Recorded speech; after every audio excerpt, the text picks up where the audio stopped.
Здравствуйте, друзья! Ко мне наконец приехал Beelink GK Mini. Это компактный компьютер на базе Celeron J4125. Кстати, средства на него были собраны на сервисе Buy Me Coffee, за что я выражаю свою благодарность всем участникам сбора. Устройство рассматривается как аппаратная платформа для сервера умного дома Home Assistant в качестве альтернативы Raspberry Pi. Несколько лет назад, как только появилась четвертая серия этих одноплатников, их стоимость составляла в районе $50, плюс-минус в зависимости от объема оперативной памяти, а производительность позволяла решать задачи умного дома. Сейчас же цена выросла не менее чем втрое, и на дату этого видео одна материнская плата 4 гигабайтной версии стоит как весь мини-компьютер, про который мы будем говорить в обзоре. При том всем, что мощность процессора у него существенно выше, и он оснащен 8 гигабайтами оперативной памяти и SSD-диском на 128 гигабайт. Перед тем, как мы приступим, проверьте, не забыли ли вы подписаться на мой канал и поставить лайк этому видео.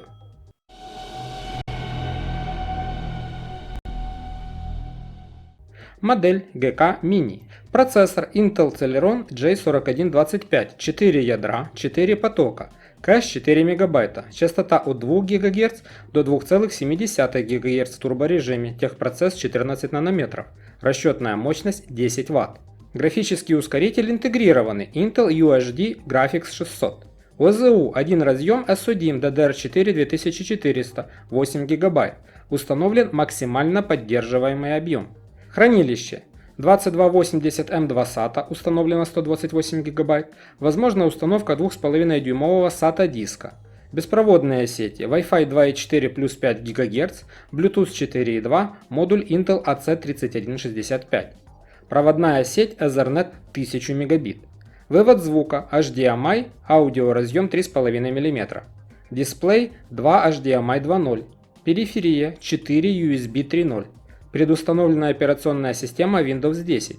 Размер 115 на 102 на 43 мм. Вес 270 грамм.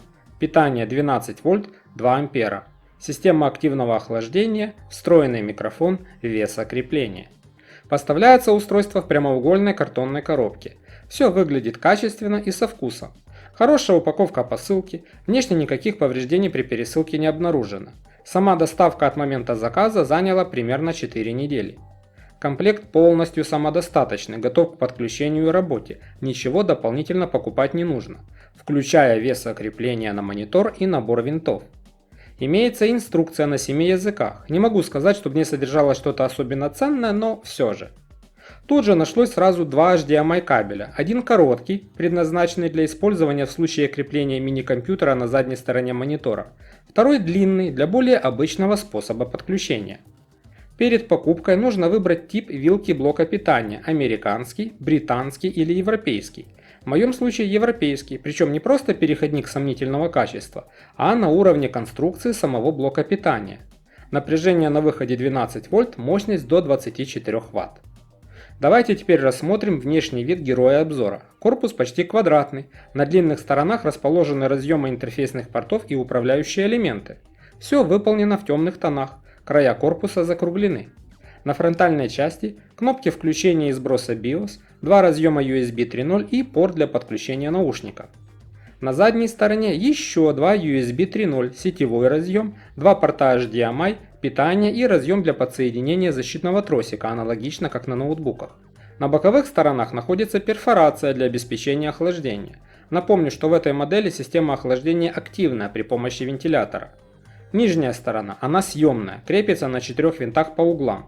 Там же находятся антискользящие ножки.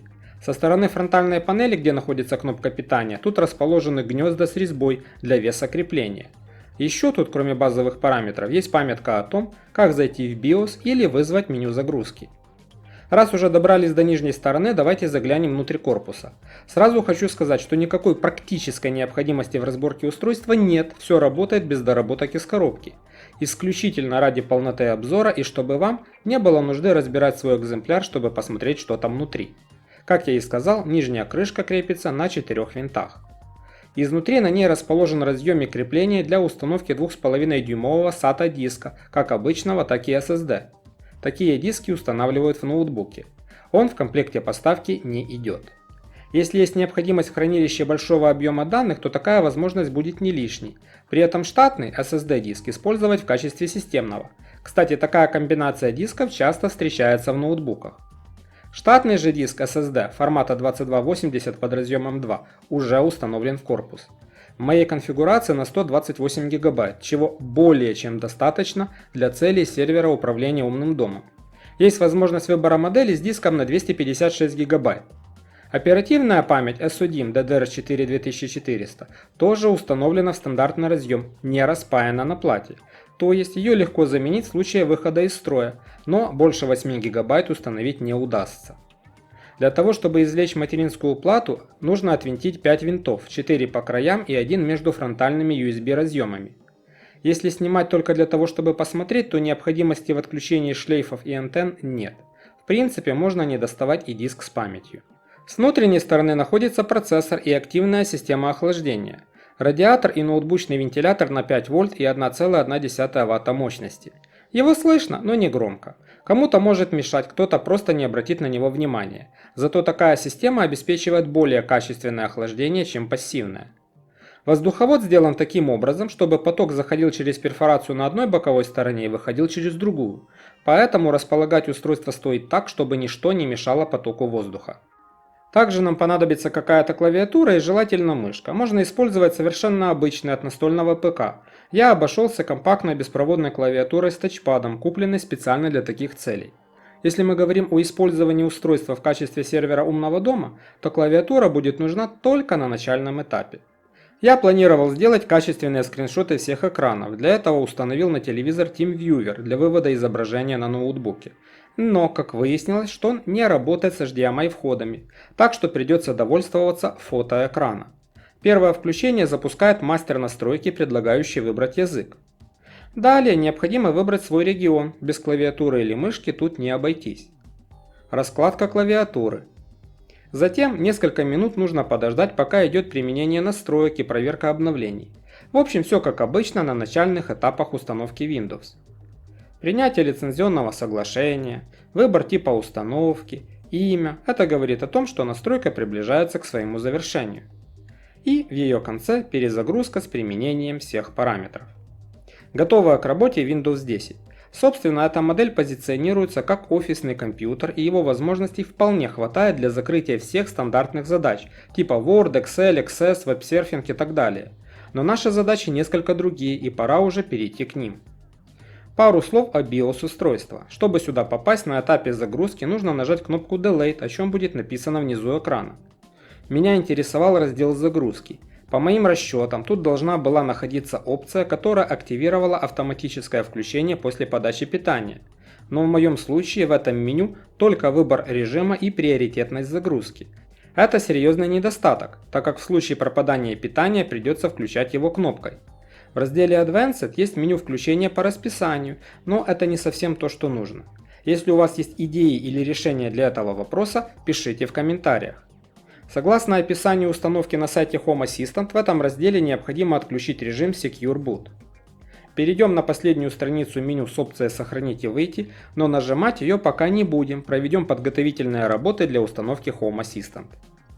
В этом видео я решил показать официально рекомендуемый и самый простой метод установки Home Assistant OS. Тут не требуется работы с консолью, ввода различных команд, проведения настроек и так далее. Берется готовый образ специально подготовленной операционной системы с установленным Supervised Home Assistant и разворачивается на диске компьютера. Но тут есть один нюанс. Большинство привыкло к тому, что для установки системы обычно делается загрузочный диск или флешка, а с нее все, что необходимо, переписывается на внутренний носитель, после чего операционка уже стартует с него. В случае с Home Assistant OS все немного не так. Образ должен сразу разворачиваться на загрузочный диск. Если вы запишете его на флешку, то и запускаться он будет пробовать с нее, а не с диска. Проще всего достать SSD-диск из корпуса, подключить его через M2 USB адаптер к рабочему компьютеру и на него развернуть образ. Я понимаю, что у большинства зрителей вряд ли такой адаптер есть под руками, поэтому я покажу другую методику, которая заключается в том, чтобы запустить с флешки какую-то портативную операционную систему и из нее развернуть образ Home Assistant OS на внутренний носитель компьютера. Для записи флешки мне понадобилась Balena Etcher, ссылку для ее загрузки вы найдете в описании. Эта программа делает из исходного образа загрузочный диск. Это не единственный вариант, можно использовать и другие. В качестве портативной операционной системы я выбрал Ubuntu Desktop. По моему мнению, так проще и быстрее всего, так как она дает возможность и запускаться с флешки без установки, и имеет встроенный инструментарий для работы с образами систем. Ссылку вы также найдете в описании. При помощи Balena Etcher загруженный образ записываем на флешку.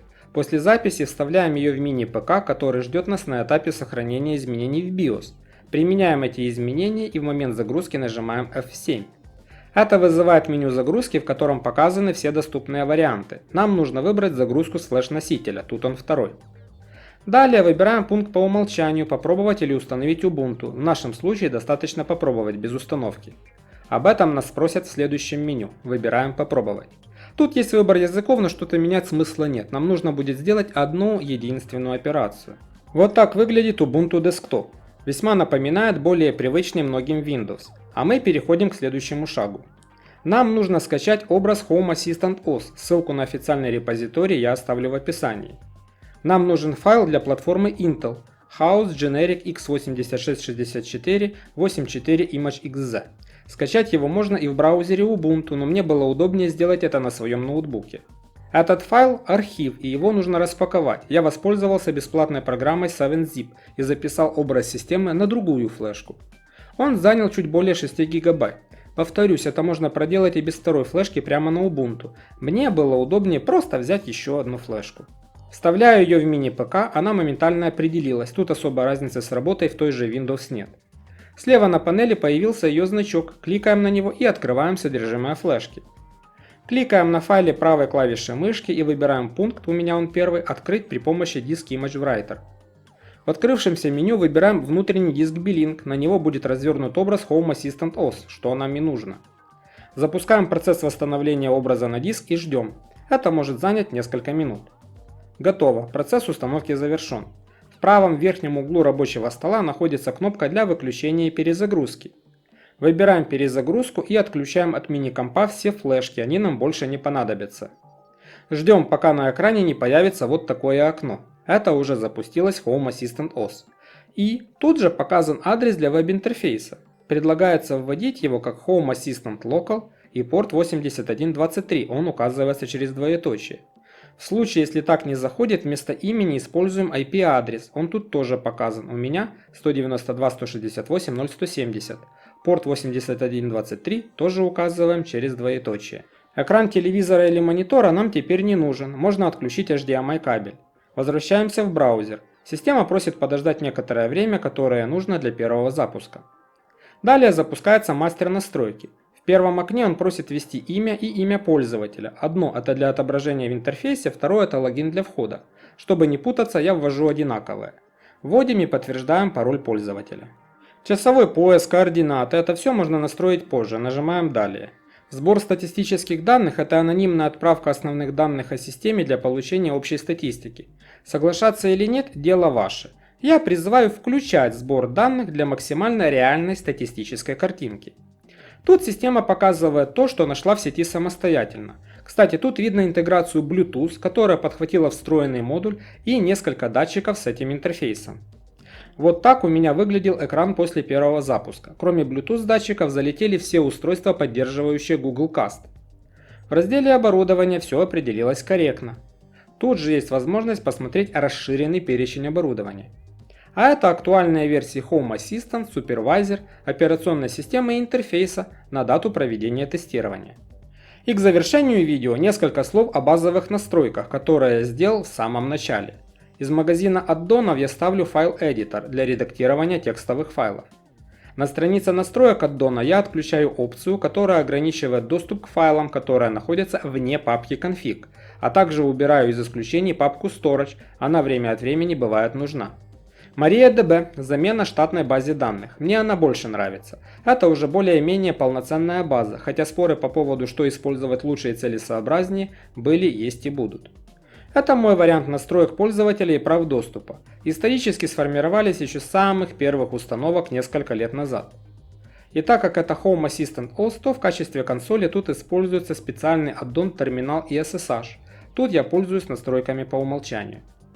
В Configuration YAML я добавлю раздел Home Assistant, в котором, наряду с координатами, часовым поясом, метрической системой, объявляю раздел Packages. Напомню, это способ хранения всех настроек, сущностей, автоматизации скриптов и сцен в рамках одного файла. Одного не в смысле в принципе один, хотя и так тоже можно, а один файл, один кейс. В файле секретов, кроме координат, я прописываю и путь к базе данных, который при моих настройках выглядит вот так. Еще один интересный вопрос касается получения данных о температуре процессора. Штатный сенсор тут не работает, его нужно создать самому. Для этого определяем, какие тут есть термальные зоны, в моем случае их 3. За температуру процессора отвечает термальная зона 1. Вот мой первый пакет для этой системы с системными сенсорами и рекордером. Сенсор для получения данных о температуре процессора сделан на платформе командной строки, берет и преобразовывает данные из термальной зоны 1. А вот так этот пакет выглядит полностью. Его структура позволяет прописывать тут и объекты для базы данных, и кастомизацию, и сенсоры, и что угодно. Ссылку на этот файл в тексте вместе с пояснениями вы найдете в описании под видео. А вот так выглядит интерфейс, он пока по умолчанию автоматически после перезагрузки с этим пакетом.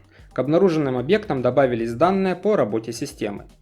Загрузка процессора пока держится на уровне 3-4% с редкими пиками, когда что-то устанавливается. Правда, система по сути пока еще пустая, но я прогнозирую, что даже серьезная конфигурация не сможет загрузить процессор более чем на 10%. Температура держится на уровне 41 градуса плюс-минус 2 при комнатной температуре в 26-27 градусов. Вентилятор работает постоянно, его слышно, но не сильно, мне, например, совершенно не мешает. С учетом стоимости одноплатных компьютеров, в частности Raspberry Pi 4B, покупка платформы на Intel Celeron обойдется в меньший бюджет при большей производительности. Будет это Belin, как в этом видео, или какая-то другая подобная система, я большой разницы не вижу. Для нужд Home Assistant ее хватит с большим запасом. А ориентироваться нужно по тем задачам, которые вы планируете дополнительно повесить на этот компьютер. Лично мое мнение, сервер для умного дома является критичной системой, и нагружать его задачами, не связанными с управлением умным домом, например, торрент-качалку, файловое хранилище, я считаю нецелесообразным и даже вредным. Но в конечном итоге каждый решает сам. Еще раз хочу выразить свою благодарность всем, кто участвовал в сборе средств на покупку Героя Обзора, без вас этого видео не было бы. В ближайших планах новое видео по установке полноценной операционной системы и Supervised Home Assistant. Следите за анонсами на моем канале. Кстати, это намного проще и удобнее, если подписаться на него и нажать на колокольчик. На этом все. Надеюсь, видео было вам полезно и интересно. Буду благодарен за ваши лайки. Большое спасибо всем спонсорам канала, подписчикам на Patreon и Buy Me Coffee. Вы делаете большой вклад в развитие моего канала. В описании под видео вы найдете все необходимые ссылки, где можно купить Героя Обзора, текстовые материалы, на ресурсы по тематике умного дома, в частности мой телеграм-канал. Спасибо за просмотр, до новых встреч, всем мира!